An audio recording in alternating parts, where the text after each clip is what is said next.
그래서 지금 금 가격, 은 가격을 특히나 이 은 가격의 고점인지 아닌지 이거를 확실하게 판단하는 방법이 어쩌면 있을 수 있습니다. 이거는 역사적인 판단이거든요. 그게 뭐냐면, 안녕하세요. 존 버나드입니다. 자, 구독자 100만 이상을 보유하신 어디 연구소 소장님이 드디어 제가 말씀드렸잖아요. 은 가격이나 금 가격에 대해서 얘기를 하면은 고점일 수도 있다. 그래서 조심하셔야 된다. 이렇게 뭐 여러분들에게 말씀드렸죠. 이번에 말씀하셨거든요. 그래서 은이 뭐 한 달 만에 70% 올랐다. 그런데 지금 사도 될까? 뭐 이런 내용을 얘기하시면서 여러 얘기를 하셨거든요. 그런데 중요한 거는 결국은 은에 대해서 약간 부정적으로 말씀하셨어요. 그래서 저는 그 영상 보면서 안심을 했습니다. 근데 저랑 생각이 조금 많이 다른 게 있더라고요. 그러니까 뭐 틀린 건 아니고 이게 정답은 없으니까 다른 내용들이 많이 있고, 그다음에 설명이 좀 부실한 게 좀 많더라고요. 그러니까 이거는 뭐 비판하는 내용은 아니고 좀 제가 부연 설명해드리면서 제가 알고 있는 이런 내용들 있잖아요. 그리고 좀 생각이 다른 뭐 이런 생각들, 이런 걸 말씀드릴 테니까 여러분들 좀 열린 마인드를 가지시고 한번 들어주셨으면 좋겠습니다. 여러분들 좋아요랑 구독 한 번씩 부탁드리고요.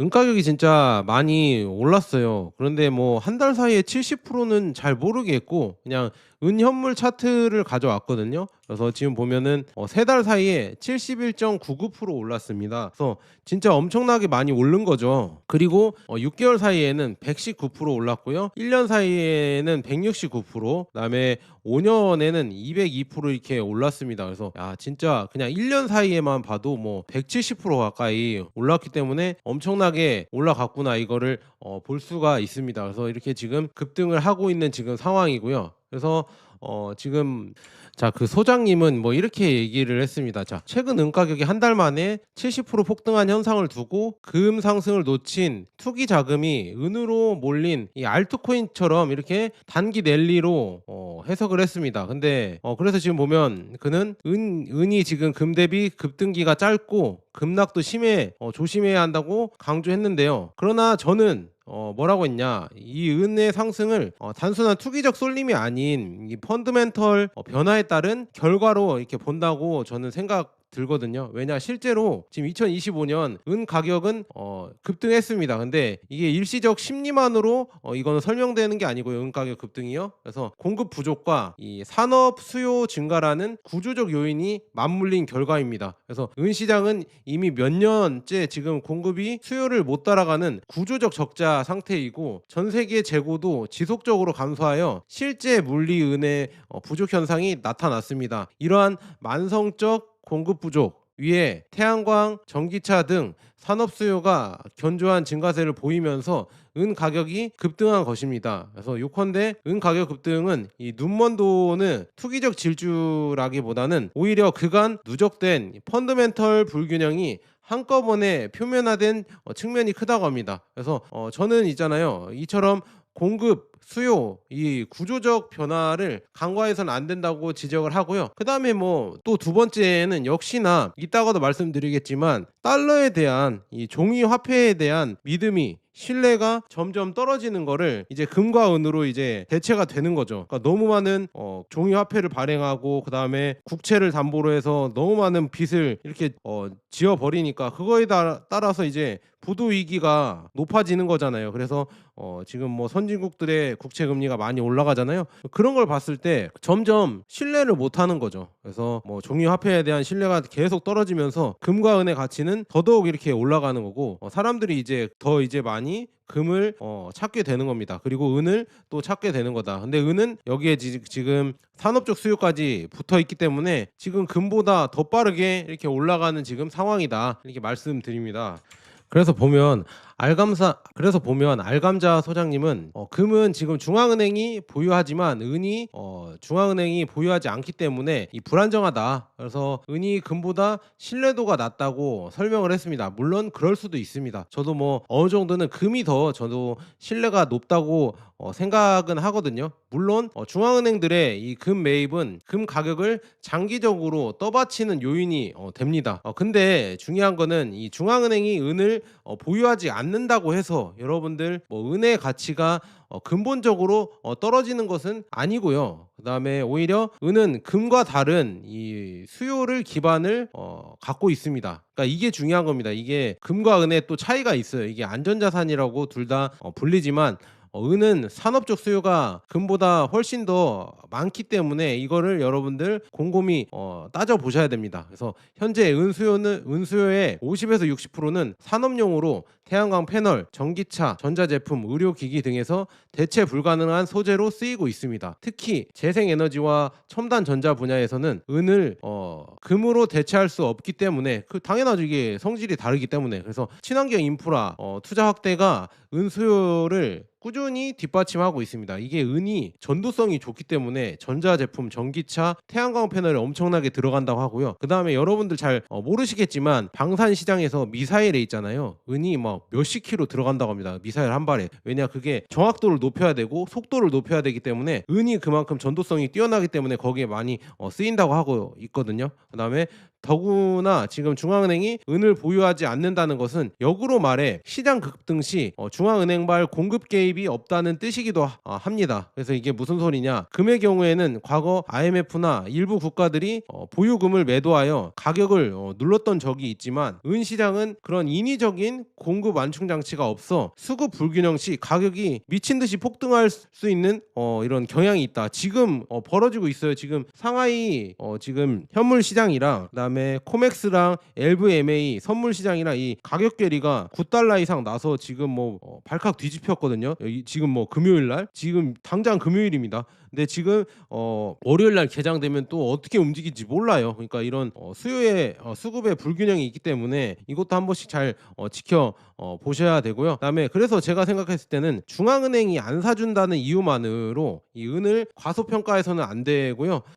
수급의 다른 축인 산업 투자 수요에 힘을 직시해야 한다고 저는 생각합니다. 그래서 이런 거를 좀 잘 따져 보셔야 돼요. 그래서 산업적 수요가 이렇게 많이 늘어나고 있다. 그래서 은 가격이 만약에 떨어지면요 이거는 산업적 수요가 있기 때문에 현물가 하락은 공포가 아닙니다. 왜냐 스테커들 이 은을 모으는 사람들은 떨어지면 오히려 땡큐라고 생각하거든요. 은 가격이 이거 떨어지면 실물 은 가격이 떨어지면 오히려 난 좋아 더 살 거야 괜찮아 더 떨어져 이렇게 하고 있으면 그래서 실물 은이 그만큼 희귀하다는 겁니다. 왜냐 아까 말씀드렸다시피 태양광, 전기차, AI 네트워크 이런데 엄청난 이제 수요가 커지고 있기 때문에 미리 사서 쌓아 놓아야 된다 이렇게 말씀드립니다. 그런데 아까 금은 여기 나와 있죠. 중앙은행이 보유한다고 했잖아요. 그런데 중요한 거는요.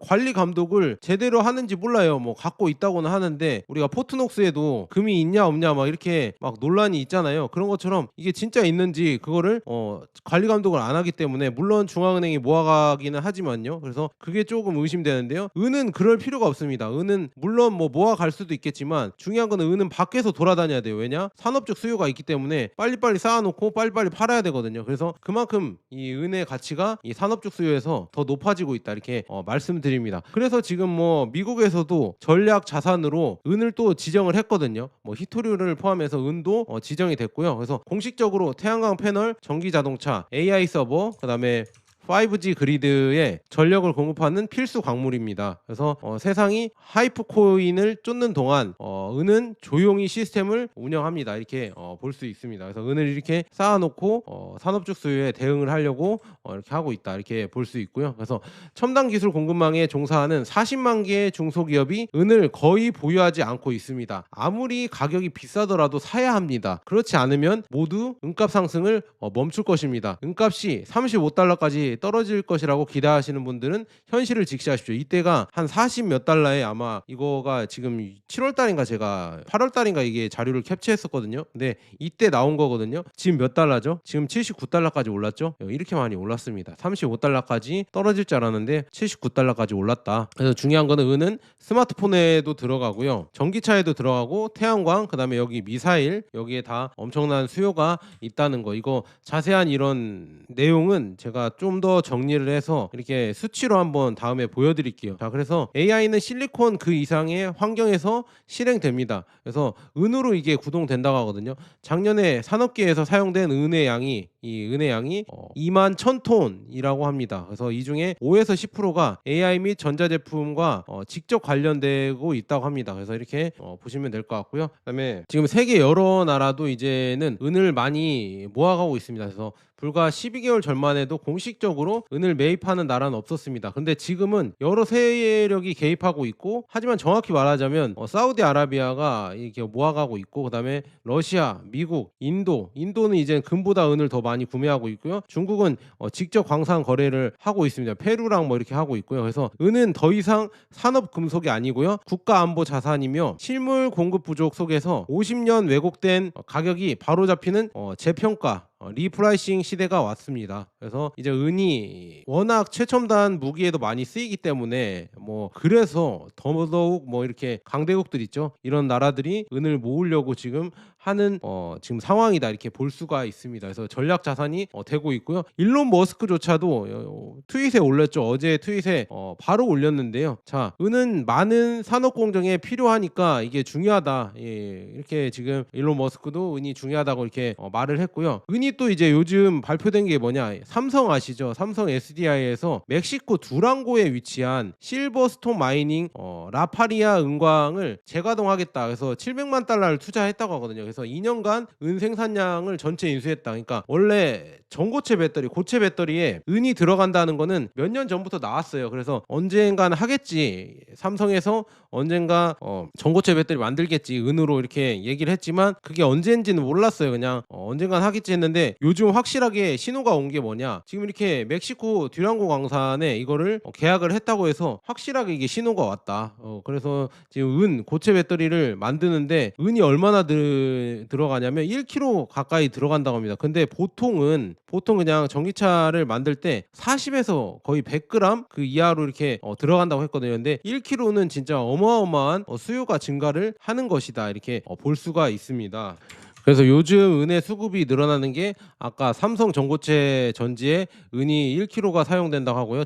전기차 한 대당. 그다음에 인도의 금융혁명이 있습니다. 자, 은의 담보, 대출 담보를 이렇게 지정을 하면서 금은 ETF가 운용이 된다고 하고, 여기에 이제는 연금까지 투입이 된다고 이렇게 보고 있거든요. 하고 있는데, 그러면서 이제 은의 이런 수요가 늘어나겠죠. 그래서 이런 걸 볼 수가 있고요. 그다음에 지금 아까 앞서 말씀드렸다시피 이 금에 비해 저평가된 은이 이제는 차세대의 이 중앙은행 준비 자산으로 부상할 가능성이 점점 커지고 있습니다. 특히나 공급 구조를 봤을 때 연간 26,000톤의 이 은이 생산되지만 산업용으로 사라지고 재활용도 제한적이라. 그리고 여러분들 아까 광산에서 이게 채굴도 별로 안 돼요. 왜냐, 이게 구리랑 나베 이런 부산물로 원래 많이 얻었기 때문에 그냥 은만 캐는 광산은 거의 없습니다. 그러니까 이게 수요가 늘어나면 공급을 그렇게 빠르게 늘릴 수 없다는 얘기죠. 무슨 말인지 아시겠죠? 그래서 이게 공급이 타이트하기 때문에 이 수요가 조금만 늘어나도 이게 가격이 폭등할 수 있는 가능성이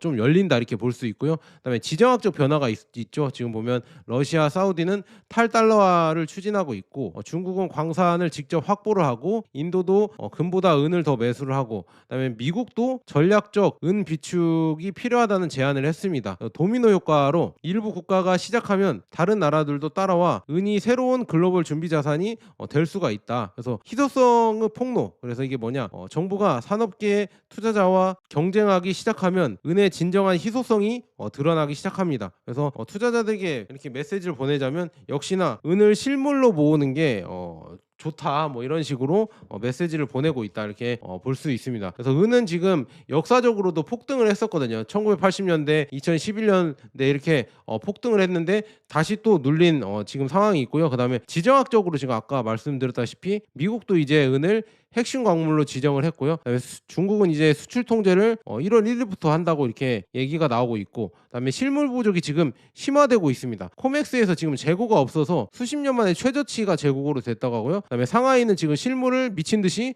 흡수를 하고 있습니다. 그래서 종이 거래만으로 이제는 가격 통제가 어려워졌고요. 그다음에 이제 시장 재평가가 이루어지고 있다. 그래서 50년 만에 왜곡된 가격이 이제는 점점 재평가를 받고 있고요. 그다음에 금은비도 이제 점점 좋아지고 있고, 그래서 그다음에 여섯 번째는 정부의 이제 통화 불신, 이 정부의 화폐를 못 믿겠다. 그래서 금과 은으로 돈이 더 가는 겁니다. 우리가 물론 환율 얘기하면서 달러가 막 좋은 것처럼 얘기를 했지만 사실 이 달러도 점점 휴지가 되고 있는 거는 마찬가지예요. 근데 원화가 더 휴지가 되고 있으니까 지금 말이 많이 나오는 거고요. 그래서 중요한 거는 달러보다는 금과 은이다, 이렇게 여러분들에게 말씀드리고요. 그다음에 이제 AI 데이터 센터, 여기에서도 지금 은이 엄청나게 쓰인다고 하고 있거든요. 그래서 그다음에 이제 AI 데이터 센터에 전력을 공급하는 원자력 발전이 있잖아요. 여기에 이 은이 엄청나게 들어간다고 합니다. 그래서 이거 자세한 수치는 제가 찾아서 이렇게 얘기해 드릴게요. 근데 여기에도 많이 들어가서 산업적 가치가 점점 더 이렇게 높아지고 있다, 이렇게 볼 수가 있습니다. 그리고 알 소장님은 이렇게 얘기하셨거든요. 자, 과거 은 가격이 폭등했던 시기 1979년, 2008년, 2011년, 2021년 등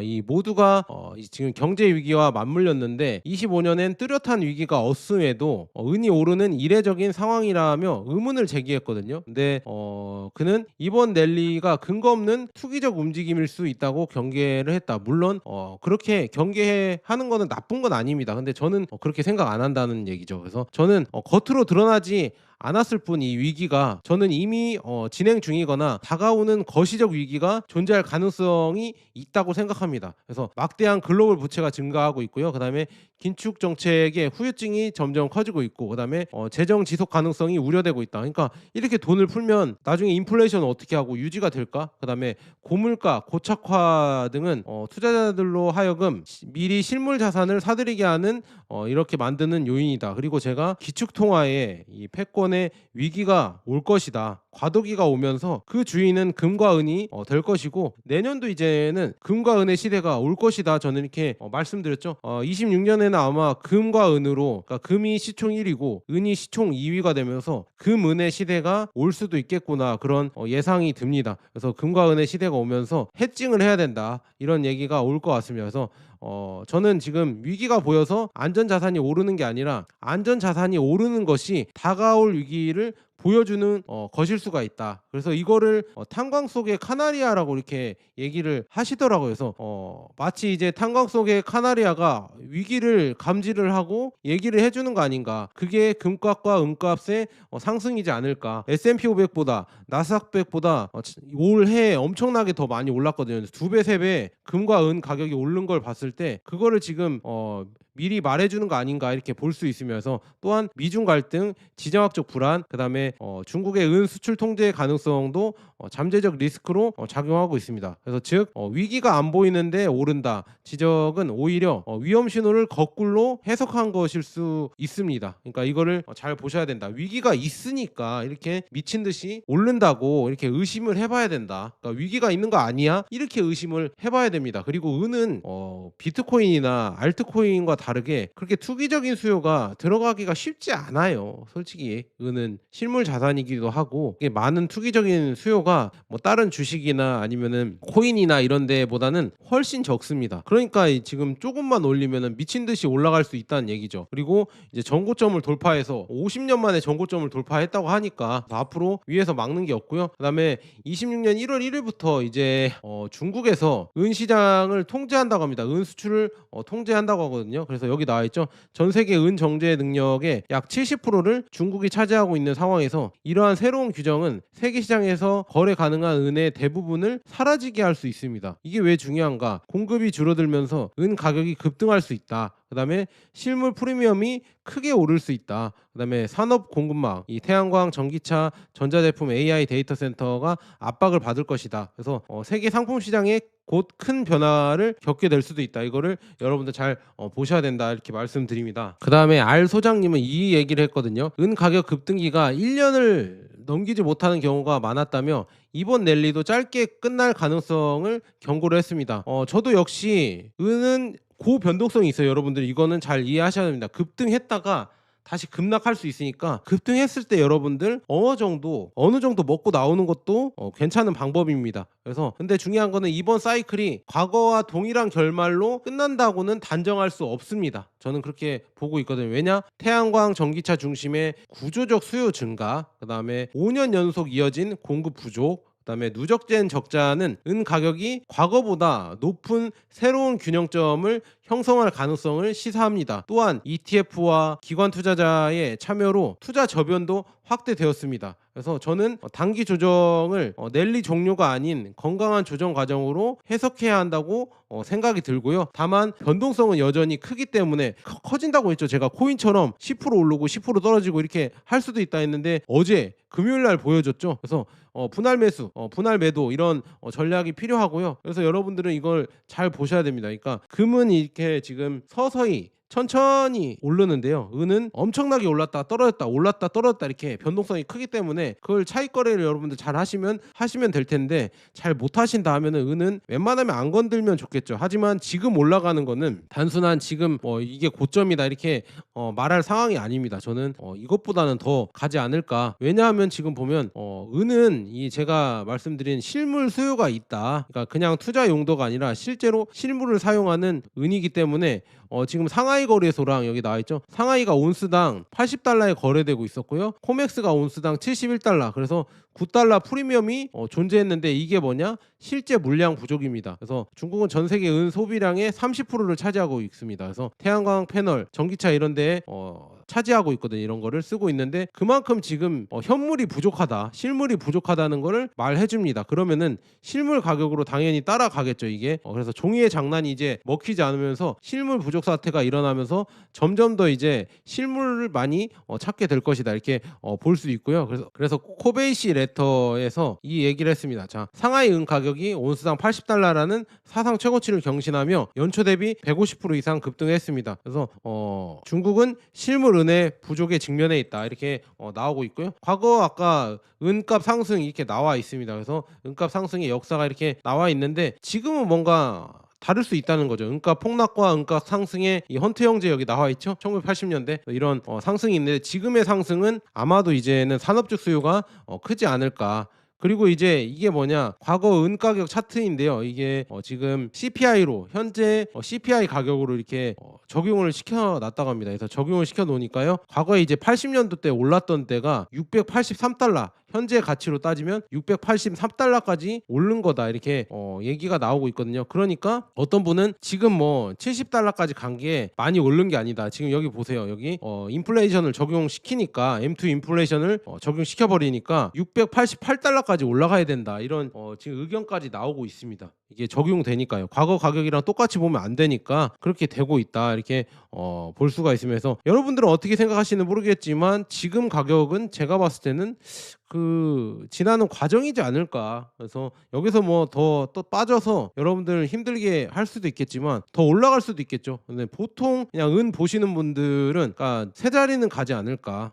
세 자리는 가지 않을까. 지금 두 자리거든요. 세 자리 이상은 가지 않을까 이렇게 예상을 하고 있습니다. 그래서 이거는 여러분들 각자 판단에 맡기시고요. 이미 이거 예전부터 제가 차트 보여드리면서 컵앤 핸들이다. 그래서 컵앤 핸들 차트로 다 여기 급등한다 이거 예측한 인플루언서들 엄청 많습니다. 그래서 뭐 여기는 370달러까지 타겟을 하고 있다고 하네요. 이거 한번 여러분들 보시고요. 근데 50년 만에 고점을 돌파했다는 게 이게 엄청난 지금 상황이라는 걸 말씀드리고, 알 소장님이 얘기하신 거는 과거에 뭐 헌트 형제가 은 시장을 매입을 해서 급등을 시켰지만 지금 25년이랑 다른 게 뭐냐, 25년에는 헌트 형제처럼 이걸 독점화하고 은을 엄청나게 모아서 가격 왜곡을 시키는 세력이 없습니다. 그냥 전 세계적으로 그냥 은 부족 시스템에 스스로 이렇게 붕괴되고 있어요. 그러니까 이게 가격이 그냥 은이 부족하기 때문에 가격이 지금 엄청나게 올라가고 있습니다. 그래서 코맥스 있잖아요. 지금 미국의 코맥스는 실제 금속이 없고 은행들이 생존을 위해 은계를 공수하는 시대가 왔습니다. 그래서 이건 투기가 아니라요, 현실이 만든 공급 붕괴입니다. 그래서 시스템 변화하고 있죠. 부채, 불신, 디지털 통제가 시장을 압박하고 있으며 런던, 뉴욕 금융 시스템이 붕괴 직전이다 이렇게 볼 수 있고, 점점 앞으로 이제는 이 종이의 거래가 아니라 진짜 실물 거래가 점점 더 이제 뭐 ETF 그다음에 선물 거래가 아니라 진짜 실물 거래, 이게 아마도 더 커지지 않을까 이렇게 지금 이런 상황으로 오고 있다. 왜냐, 실제 실물이 부족하기 때문에. 그래서 알감자 소장님은 일반 투자자의 추격 매수를 경고하면서, 물론 이 포모로 매수하는 거는 잘못됐죠. 그래서 원자재 자체보다 이 관련 주식이나 뭐 광산주 뭐 이런 거를 보라고 했는데 전혀 저는 거기에 동의를 하지 않고요. 저는 그냥 은을 보험 성격의 실물 자산으로 보고 있으면서 현물 또는 아까 말씀드린 실버바 이런 거 또는 아니면 100% 실물 기반 ETF ETF 있잖아요. 현물 ETF 이거를 투자하는 거를 저는 뭐 어느 정도 생각을 하고 있습니다. 그래서 저는 그렇게 하고 있고요. 여러분들이 아마 이렇게 판단해 보시고요. 광산주는 지금 주식시장 붕괴 시 함께 무너질 수 있지만 실물은 이 시스템 리스크 상황에서도 최후의 가치 저장고가 이런 역할을 하기 때문에, 그러니까 금 광산이나 은 광산은 갑자기 부도나거나 아니면 뭐 주식이 안 좋아지거나 아니면 나라가 망하거나 이렇게 하면 무너질 수 있는데, 달러 시스템이 무너지거나 그럴 때 같이 무너질 수가 있어요. 이거 회사이기 때문에. 근데 금과 은은 그것 때문에 무너지지 않죠. 그래서 여러분들은 지금 금을 많이 모아가는 이유가 다 그런 이유겠죠. 은도 그렇고요. 그래서 이거는, 그리고 은이랑 금 투자분들은 대체적으로 저는 뭐 주식이나 아니면 ETF나 이런 것도 다뤄드리잖아요. 근데 ETF나 주식은 진짜 단타 하시는 분들이 엄청나게 많은데, 금과 은은 진짜 장투하시는 분들이 엄청 많아요. 진짜 5년 투자는 그냥 단타예요. 그냥 10년 20년 투자하신 분들 수두룩 빽빽 하거든요. 특히나 10년 이상은 엄청 많습니다. 물어보면 내가 뭐 11년에 이거 은괴를 뭐 100kg 갖고 있었는데 지금 뭐 엄청 올랐다 뭐 이렇게 얘기하시는 분들도 많고, 그래서 조금 저는 금과 은 투자 하시는 분들이 저랑 대화하면은요 말이 잘 맞아요. 저는 그냥 장기로 쭉 보는 걸 좋아하거든요. 어떤 주식이든 등락이 있겠지만 장기로 간다고 생각하면 그냥 꾸준히 모아가는 걸 강조하는데, 그게 참 금 투자분들이나 은 투자분들에게 성향이 좀 많이 맞다 이렇게 말씀드리고요. 그다음에 제가 6월 달에 이 쿠팡에서 샀어요. 지금 한국 금거래소 거 실버바 1kg짜리 204만 원에 샀거든요. 근데 지금 보니까요 479만 원이에요. 6월 달에 샀는데 지금 보니까 6개월 지났네요. 지금 479만 원 합니다. 이렇게 올랐다. 이렇게 볼 수 있습니다. 그래서 저는 금이랑 은 있잖아요. 특히나 쿠팡에서 조금 이름 있는 거래소 거 사거든요. 금이랑 은 뭐 한국금거래소나 아니면 다른 뭐 삼성금거래소 뭐 여러 좀 회사들 있잖아요. 그래서 이름 있는 거 좀 사고 있습니다. 그래서 제가 제 영상 제품 보기란 있거든요. 왼쪽 아래 여기 이렇게 링크 올려드렸으니까 클릭하시면은 옆에 이렇게 뜹니다. 그래서 아래에 뜨거나 옆에 뜨거든요. 그래서 여기 링크로 들어가셔서 뭐 금이랑 은 한번 보시고, 나도 현물로 실물로 실버바 골드바 모으고 싶다 하시면 될 것이고, 아니면은 뭐 다른 거 사주셔도 저한테 도움이 되니까 한 번씩 뭐 구경 부탁드리고요. 그다음에 그래서 지금 알 소장님은 이 역사적 은의 변동성과 역사적 패턴을 짚는데 의미를 두셨는데, 조금 제가 몇 가지 관점에서 핵심을 놓치고 계신다 이렇게 해서 정리를 오늘 해봤습니다. 그래서 이번 은 급등은 투기 이상의 구조적 요인에 기반을 하고 있고요. 그다음에 중앙은행이 보유하지 않는다. 이게 저평가라는 인식은 산업 수요 현실을 반영하지 못한다. 이거를 볼 수가 있고요. 중앙은행이 보유를 안 해도 산업 수요가 많기 때문에 더 올라갈 가능성이 크고, 그다음에 이번 랠리는 과거와 다른 새로운 국면일 가능성이 큽니다. 이번에는 다르다. 이거 원래 주식시장의 클리셰이긴 한데, 이번에는 다르다 믿지 말라 이렇게 얘기하잖아요. 근데 진짜 이번에는 다를 수가 있습니다. 그래서 말씀드리고, 그다음에 은은 주식이 아닌 실물 중심의 장기 자산으로 접근해야 합니다. 무슨 말인지 아시겠죠? 그래서 은의 변동성은 인정하지만 그 변동성 뒤에 숨은 의미 있는 구조적 신호를 우리가 함께 보아야 됩니다. 그래서 결국 투자자는 과거 그림자에만 사로잡히기보다 지금 진행 중인 변화의 본질을, 여러분들 제가 매번 이렇게 은의 서사를 얘기해드리고 은의 소식 많이 전달해드리면서 직시하셔야 된다 이렇게 말씀드리잖아요. 그래서 금과 은은 둘 다 이렇게 성격이 다릅니다. 그래서 은 투자랑 금 투자를 약간은 좀 다르게 해야 돼요. 그래서 그런 걸 여러분들 잘 보시고 이런 걸 볼 수 있는 이제 통찰력이 필요합니다. 그래서 그런 걸 제가 도와주려고 이렇게 노력하고 있고요. 그래서 지금 금 가격, 은 가격을 특히나 이 은 가격의 고점인지 아닌지 이거를 확실하게 판단하는 방법이 어쩌면 있을 수 있습니다. 이거는 역사적인 판단이거든요. 그게 뭐냐면 금은 비율을 보는 겁니다. 자, 금은 비율이 뭐 91대 1, 예전에 은이 불과 1년 전에 오르기 전에 91대 1 이 정도였거든요. 근데 역사적 평균이 15대 1이래요. 그다음에 채굴 비율은 7대 1이랍니다. 그래서 이게 어느 정도 맞춰지면은 그때가 이제 은 가격이 급등, 그러니까 은 가격의 고점이라고 이렇게 볼 수 있습니다. 여기도 지금 제가 글을 가져왔는데, 금과 은의 비율은 2022년 이후 1대 104에서 1대 75로 크게 하락했습니다. 그래서 지금 은값이 온스당 18달러였던 2022년부터 뭐 이렇게 은 투자를 고려해 보라고 이렇게 얘기를 했다고 하거든요. 이 글쓴이는. 그런데 지금 74달러까지 79달러까지 올랐거든요. 지금 보면 과거 있잖아요. 골드 투 실버 레이시오. 그러니까 금은 비율을 보면요. 여기 예전에 뭐 기원전 뭐 이집트 시대나 이럴 때 있잖아요. 뭐 3대 1, 1대 9, 1대 2, 1대 10, 1대 12, 그다음에 1대 15, 1대 8, 1대 13, 1대 11 거의 뭐 1대 10 비율이죠. 1대 10 비율로 갔거든요. 근데 지금은 1대 75입니다.